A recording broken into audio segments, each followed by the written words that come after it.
આપણી પીરાણી તાજણ ટૂંક સમયમાં 12મા બચ્ચાને જન્મ આપવાની છે, 12મું ઠાણ દેવાની છે. પણ મોસ્ટ ઓફ તો જે જાણે છે એને ખબર જ છે કે તાજણ એના ઠાણિયામાં વાટ કરતી નથી.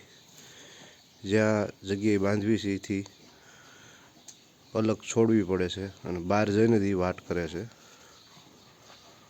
બતાવું તમને વિડીયો ક્લિપ ઊભો રાખીને.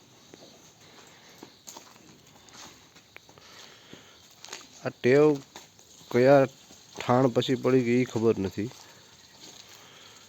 પણ આમ આ ટેવના લીધે આમ આપણે પ્રાઉડ મહેસૂસ થાય. પણ ક્યારેક એમ થાય કે ભાઈ આને ટાઈમે આપણે એના ટાઈમે ન આવી ગયા તો એને થોડીક દિક્કત થાય એમ.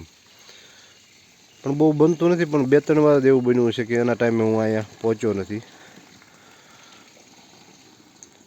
જગ્યા 2-3 જગ્યાએ મેં ફેરવી લીધી કે ભાઈ કદાચ આ એની ટેવ ભૂલી જાય એમ, પણ એ એની ટેવ ભૂલતી નથી. હા, એક વાત છે કે ઠાણ દીધા પછી 1 કે 2 મહિનો એ એના ઠાણિયામાં વાટ કરી લે છે.